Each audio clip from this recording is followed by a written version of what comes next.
नमस्कार। मैं doctor Pragya tank, associate professor, department of chemistry, SPC government college, आप सभी का आज के इस नए लेक्चर में स्वागत करती हूँ।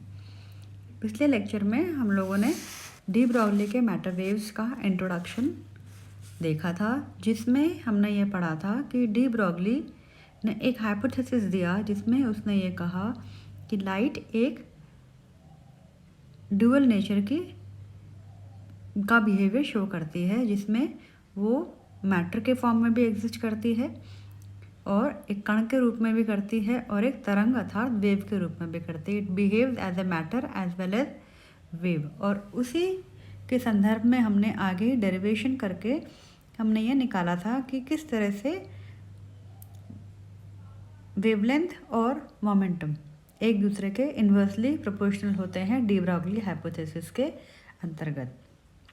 इसी संदर्भ में हम आगे बढ़ के आज करेंगे हम verification of de Broglie matter waves. De Broglie के समीकरण के प्रायोगिक सत्यापन अर्थात एक्सपेरिमेंटल वेरिफिकेशन के लिए हमें कुछ ऐसे निष्कर्ष निकालने होंगे जिनका प्रायोगिक मान ज्ञात करना संभव हो। तो इसके लिए हमने ये माना कि एक इलेक्ट्रॉन है जिस पर चार्ज E है, उस चार्ज का पोटेंशियल v के द्वारा एक्सेलरेशन होता है कि वो जो मूव करता है उसका एक्सेलरेशन हम पोटेंशियल v के द्वारा निर्धारित करेंगे और इसकी काइनेटिक एनर्जी ev के बराबर होती है। हम जानते हैं कि किसी भी इलेक्ट्रॉन की काइनेटिक एनर्जी अर्थात गतिज ऊर्जा को हम हाफ mv² से प्रदर्शित कर सकते हैं। काइनेटिक एनर्जी की जो बेसिक वैल्यू होती है वो हाफ mv² ही होती है, जहाँ पर v क्या है, v है यहाँ पे इलेक्ट्रॉन की वेलोसिटी। यहाँ पे v इलेक्ट्रॉन की वेलोसिटी है, अर्थात क्योंकि इलेक्ट्रॉन का काइनेटिक एनर्जी ev है और इसी की जो इलेक्ट्रॉन की गतिज ऊर्जा जो दूसरे तरीके से हम कैलकुलेट कर सकते हैं वो हाफ mv² है, इसलिए हम इन दोनों को हम इक्वेट कर सकते हैं। इसलिए हमने कहा कि half mv² is equals to ev। इसी के आधार पर कैलकुलेशन हम जब आगे बढ़ाते हैं तब हम ये कहते हैं v² is equals to 2ev/m। और इस v² को हम अंडर रूट फॉर्म में करते हैं तो we get v is equals to whole under root 2e⁻V/m। ये ध्यान रखिएगा, स्मॉल v यहाँ वेलोसिटी को दर्शाता है और कैपिटल V यहाँ पे पोटेंशियल को दर्शाता है। इसमें बिल्कुल कंफ्यूज मत होइएगा आप लोग, ठीक है। अब ये जो इक्वेशन हमारे पास में इक्वेशन नंबर 9 आया है, इस इक्वेशन से वेलोसिटी की जो वैल्यू है, हम जो डी ब्रॉगली का इक्वेशन हमने जो पिछले लेक्चर में देखा था that was lambda is equals to h/mv, h upon momentum h/mv। तो हमने इस वेलोसिटी की वैल्यू को उसमें रखा, तो उसको हमने जब सॉल्व किया तो हमारे पास में वैल्यू आई lambda is equals to h upon under root. h यहाँ पे अंडर रूट में नहीं है, ये ध्यान रखेगा। Lambda is equals to h upon under root 2vem।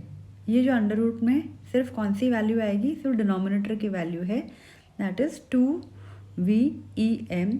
Capital V यहाँ पे पोटेंशियल है, स्मॉल v को हमने रिप्लेस किया है यहाँ पर। तो आपको जो समीकरण नया जो बनता है वो है lambda is equals to h upon under root, denominator में पूरा डिनोमिनेटर अंडर रूट में आएगा, अंडर रूट 2vem। अब यहाँ पे जो वैल्यूज हैं h की, e की और m की, h क्या है यहाँ पे प्लैंक्स कांस्टेंट, e है यहाँ पर चार्ज और m है मास ऑफ द इलेक्ट्रॉन। इन तीनों की वैल्यूज हम जब यहाँ पे रख देते हैं इस इक्वेशन में तो हमारे पास आता है h की वैल्यू है 6.626 इंटू 10⁻34 जूल सेकेंड। इसको हमने सब्स्टिट्यूट किया। डिनोमिनेटर में 2 की वैल्यू ऐसी है, कैपिटल V हमारे पास में अननोन है जो कि वेरिएबल है और एक्सपेरिमेंट में हम चेंज हम कर सकते हैं लगातार हमारे अपैरेटस में, वो हम आगे और एक बार देखेंगे। E क्या है, charge of the electron, that is 1.6 into 1.602 into 10⁻⁻19 coulomb. और m क्या है, mass of the electron, that is 9.109 into 10⁻31 kilogram.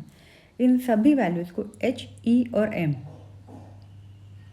को हमने जब सब्स्टिट्यूट कर दिया इस इक्वेशन में, तो हमारे पास में जो वैल्यू आती है वो है lambda is equals to 12.26 into 10⁻10 upon √v metres. Lambda है तो उसकी वैल्यू किस में आएगी, डिस्टेंस के फॉर्म में आएगी, क्योंकि हमने यहाँ पे सभी चीज़ें एम के सिस्टम में ली हैं, इसलिए हमारे जो लैम्डा का जो मान आएगा वो मीटर्स के फॉर्म में आएगा। और यहाँ पे v क्या है, त्वरित विभव, एक्सेलरेटेड पोटेंशियल।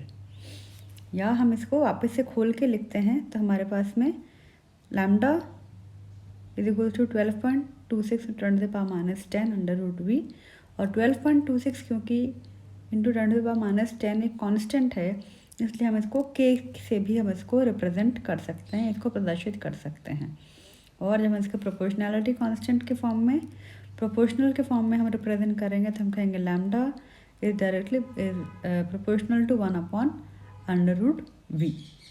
अर्थात इलेक्ट्रॉन या कोई भी और आवेश युक्त कण, इलेक्ट्रॉन के अलावा कोई भी और चार्ज पार्टिकल हो सकता है, वो उसकी तरंग दैर्ध्य, उसकी वेवलेंथ, उसकी तरंग, उसके त्वरित विभव के वर्गमूल के व्युत्क्रमानुपाती होती है। अर्थात वेवलेंथ, कोई भी चार्ज पार्टिकल जिसको आप ले रहे हैं, जिसको आप एक्सेलरेट कर रहे हैं, इसका एक्सेलरेटेड पोटेंशियल आप कैलकुलेट कर रहे हैं, उस चार्ज पार्टिकल की वेवलेंथ उसके एक्सेलरेटेड पोटेंशियल के इन्वर्सली प्रोपोर्शनल, √ के इन्वर्सली प्रोपोर्शनल होती है। ठीक है, तो इसी से आगे बढ़ते हैं।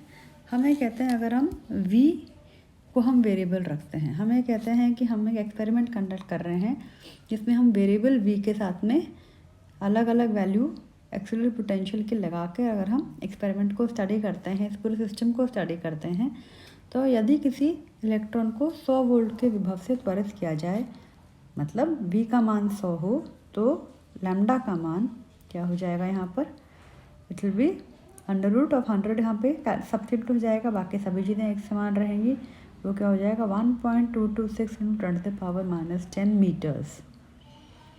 और हमें ये पता है 1 angstrom is equal to 10⁻10 metres, तो हमें 10⁻10 मीटर्स को एंगस्ट्रॉम से सब्स्टिट्यूट कर सकते हैं और हमारे पास वैल्यू आ जाती है lambda is equal to 1.226 angstroms. यदि विभव को 10 वोल्ट से 10,000 वोल्ट तक परिवर्तित किया जाए तो इलेक्ट्रॉन के वेवलेंथ का मान 3.887 से 0.1226 एंगस्ट्रॉम तक परिवर्तित किया जा सकता है। और हम जानते हैं, क्योंकि हमने सारे कैलकुलेशन अब तक इलेक्ट्रॉन को कंसिडर करते हुए किया है, कोई भी और चार्ज पार्टिकल हो तो उसके लिए उसकी ई की वैल्यू, उसकी एम की वैल्यू चेंज हो जाएगी। हमने जो यहाँ पे कैलकुलेशन पिछले स्लाइड्स में किए हैं वो इलेक्ट्रॉन को ही कंसिडर करते हुए किए हैं, इसलिए हमें सारे कैलकुलेशन जो यहाँ भी देख रहे हैं वो इलेक्ट्रॉन के लिए ही देख रहे हैं कि इलेक्ट्रॉन की जो वेवलेंथ है वो इलेक्ट्रॉन की वेवलेंथ 3.87 से 0.1226 एंगस्ट्रॉम तक परिवर्तित की जा सकती है। और हम जानते हैं कि एक्स रेज की जो वेवलेंथ की जो रेंज होती है वो भी इसी ऑर्डर की होती है। अर्थात जिस इलेक्ट्रॉन को हमने इस पोटेंशियल रेंज में स्टडी किया है वो एक्सरे की रेंज की तरंगदैर्ध्य हमें प्राप्त हो सकती है। हम एक बात और भी जानते हैं कि एक्स किरणों के लिए, एक्स रेज के लिए क्रिस्टलाइन सॉलिड, कोई भी क्रिस्टलाइन सॉलिड एक डिफ्रैक्शन ग्रेटिंग का कार्य करता है। अर्थात एक्सरे के लिए कोई भी क्रिस्टल सॉलिड अगर होता है उस पर हम एक्सरे डालते हैं, एक्सरे रेज हम उसके ऊपर फोकस करते हैं तो वो डिफ्रैक्शन शो करते हैं। तो और यदि डी ब्रॉगली का इलेक्ट्रॉन डुअल नेचर के बारे में सिद्धांत अगर सही है तो हमारे पास में कोई भी क्रिस्टलाइन सॉलिड भी इलेक्ट्रॉन की जो रेज है, इलेक्ट्रॉन बम्बार्डिंग जो रेज है वो भी एक डिफ्रैक्शन ग्रेटिंग की जैसे ही बिहेव करना चाहिए। अतः इसी सिद्धांत को हमने एक्सपेरिमेंटली प्रूव करने की कोशिश करी। वो ये कह रहे हैं कि इलेक्ट्रॉन की जो वेवलेंथ है वो आपके एक्सरे की रेंज में आप प्राप्त कर सकते हैं, और क्योंकि एक्सरेज जो हैं वो किसी भी क्रिस्टलाइन सॉलिड को डिफ्रैक्ट कर सकती हैं और हम उसको स्टडी कर सकते हैं। तो अगर हम ये कह रहे हैं कि डी ब्रॉगली का जो इलेक्ट्रॉन है वो डुअल नेचर है, तो उसको भी एग्जैक्टली वैसे ही बिहेव करना चाहिए जैसे कि एक्सरेज करते हैं, अर्थात वो भी किसी भी क्रिस्टलाइन सॉलिड को अगर हम इलेक्ट्रॉन रेज उसके ऊपर डालते हैं तो एक डिफ्रैक्शन ग्रेटिंग के जैसे ही बिहेव करना चाहिए। तो इसी जो थ्योरेटिकली जो चीज़ हमने सोची है उसी को हम एक्सपेरिमेंटली प्रूव करने के लिए डाविसन जर्मा करके एक दो साइंटिस्ट थे, उन्होंने एक विधि दी जिससे कि उसका एक्सपेरिमेंटल वेरिफिकेशन पॉसिबल है। तो डाविसन जर्मन ने जो एक्सपेरिमेंट किया था उसका जो सेटअप उन्होंने किया था वो कुछ इस प्रकार से था। उन्होंने ये एक सेटअप अपना बनाया जिसमें उन्होंने कहा यहाँ पर एक गर्म तार है जिससे कि इलेक्ट्रॉन रेज निकलेंगी और एक स्लिट के थ्रू पास होंगी। उन्होंने वोल्टेज वेरी करने के लिए यहाँ पे एक लगाया, यहाँ पे इससे इलेक्ट्रॉन पोटेंशियल दिया और यहाँ पर ये त्वरित होते हुए इलेक्ट्रॉन का पुंज इस क्रिस्टलाइन जो निकल का जो क्रिस्टल है उससे टकराया। इसका टकराने के बाद में डिफ्रैक्शन शो किया। वो डिफ्रैक्ट कितने एंगल पे होती हैं, वो एंगल थीटा वेरिएबल है। तो जिस भी एंगल पे वो डिफ्रैक्ट होके आगे बढ़ती हैं वो हमने एक घूमने वाला संग्राही है, एक कलेक्टर है, उसमें हमने कलेक्ट कर लिया और कलेक्ट करने के बाद में इसको गैल्वेनोमीटर से इसकी वैल्यू हमने रीड कर ली। तो हम इसको एक बार थ्योरेटिकली पढ़ते हैं कि एक गर्म तार से एक इलेक्ट्रॉन का उत्सर्जन होता है जिन्हें एक स्लिट से प्रवाहित करके एक पतले पुंज के रूप में प्राप्त कर लिया जाता है। इस इलेक्ट्रॉन पुंज को 40 to 68 वोल्ट तक के आवेशित पत्तियों द्वारा त्वरित करके एक निकल क्रिस्टल पर भेजा जाता है। त्वरित इलेक्ट्रॉन से संबंधित तरंगों का तरंगदैर्ध्य एक्सरे के परिसर में होता है, अर्थात जो इलेक्ट्रॉन्स से रिलेटेड जो वेव्स निकली हैं उनका जो वेवलेंथ है वो जो एक्सरेज हमारे पास में होती हैं एक्सरेज का ही रेंज का वेवलेंथ होता है। अतः निकल क्रिस्टल से ये क्रिस्टल कोण थीटा पर विवर्तित हो जाते हैं, अर्थात डिफ्रैक्टेड हो जाते हैं। अब ये जो विवर्तित इलेक्ट्रॉनों की दिशा इलेक्ट्रॉन डिटेक्टर की सहायता से ज्ञात कर लेते हैं और उस स्थिति को जो गोलीय स्केल यहाँ पर हमारे पास में थी उससे पढ़ लेते हैं और अलग अलग कोण पर इलेक्ट्रॉन तरंग की तीव्रता को भी इलेक्ट्रॉन डिटेक्टर की सहायता से ज्ञात कर लेते हैं। इस प्रकार से बने हुए जो डिफ्रैक्शन पैटर्न हैं उनको हम नोट कर लेते हैं। अब एक बड़ी इंटरेस्टिंग सी चीज़ यहाँ पर यह है कि हमने पहले ये देखा था कि हमने थियोरेटिकली हमने ये अज्यूम किया था कि क्योंकि इलेक्ट्रॉन का जो वेवलेंथ हमारे पास में आई है वो एक्सरे के वेवलेंथ की रेंज ही है।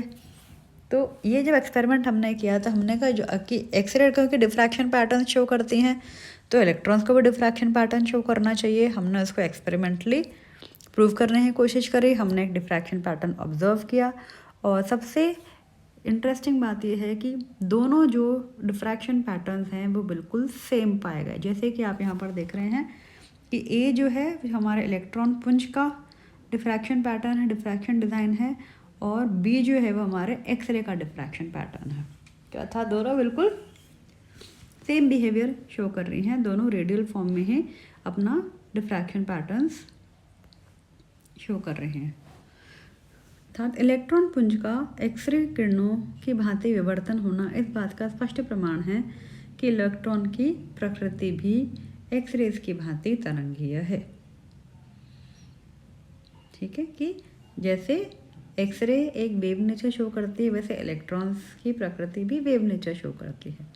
उपरोक्त प्रयोग में देखा गया है कि 54 वोल्ट के एक्सेलरेटेड इलेक्ट्रॉन पुंज 50 डिग्री कोण पर डिफ्रैक्टेड या विवर्तित होता है पर डिफ्रैक्शन शो करता है तो इलेक्ट्रॉन तरंग की तीव्रता अधिकतम होती है।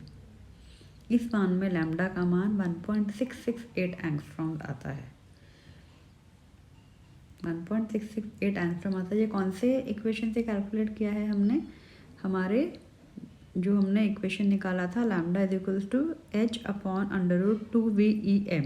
यहाँ पे ये था 12.26 × 10⁻⁻⁻⁻⁻⁻⁻⁻⁻⁻⁻⁻⁻⁻⁻⁻⁻⁻⁻⁻⁻⁻⁻⁻⁻⁻⁻⁻⁻⁻⁻⁻⁻⁻⁻⁻⁻⁻⁻⁻⁻⁻⁻⁻⁻⁻⁻⁻⁻⁻⁻⁻⁻⁻⁻⁻⁻⁻⁻⁻⁻ जहाँ पे हमने सिर्फ V की वैल्यू 54 वोल्ट से 50 डिग्री पे हमने किया है कि तो ये जो है वो एक्सरे के तरंग दैर्ध्य से मेल खाता है। अतः इलेक्ट्रॉन विवर्तन पर ब्रैग इक्वेशन लागू कर सकते हैं, जो कि एक्सरे के लिए व्युत्पत्ति की गई थी। और इस समीकरण के अनुसार ब्रैग इक्वेशन क्या है, n lambda is equals to 2d sine theta. तो थीटा की जगह में 50 लगाया, 50 डिग्री एंगल था उसका डिफ्रैक्शन का,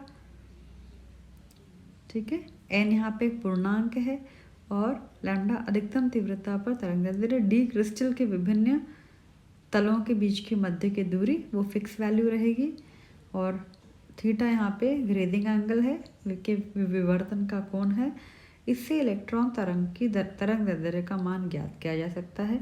और डाविसन और जमर एक्सपेरिमेंट के द्वारा इन दोनों साइंटिस्ट ने इसका मान 1.65 एंगस्ट्रॉम ज्ञात किया, जो कि डी ब्रॉगली समीकरण से प्राप्त मान के अनुकूल है। अतः यह जो विधि है डी ब्रॉगली समीकरण का पूर्ण रूप से समर्थन करती है। तो यहाँ पर हमने इस एक्सपेरिमेंट के द्वारा यहाँ पर ये प्रूव करने की कोशिश करी है कि जो इलेक्ट्रॉन है वो इलेक्ट्रॉन क्योंकि एक पार्टिकल है, परंतु अपने पार्टिकल नेचर के साथ साथ वो वेव नेचर भी शो करता है। इसको हमने एक्सपेरिमेंटली प्रूव किया है कि एक्स रेज जो हैं वो वेव नेचर शो करती हैं, वो जैसा डिफ्रैक्शन पैटर्न बनाती हैं। हमने एक्सपेरिमेंट से इलेक्ट्रॉन्स को एक्सेलरेट करके हमने सेम डिफ्रैक्शन पैटर्न हमने प्राप्त किया, और हमने ये प्रूव किया कि इलेक्ट्रॉन जो कि एक पार्टिकल है, अपने पार्टिकल नेचर के साथ साथ वो वेव नेचर भी शो करेगा। तो ये जो हमारे पास में है ये बेसिकली डी ब्रॉगली का जो हाइपोथेसिस दिया था, जिसमें कि ये कोई भी लाइट का जो पोजीशन है वो या कोई भी पार्टिकल है वो दोनों तरीके का नेचर शो करता है, particle nature as well as wave nature. इसी चीज़ को हमने यहाँ पर प्रूव किया है। तो आज के लेक्चर में बस इतना ही। अगले लेक्चर में हम सभी फिर मिलेंगे। धन्यवाद।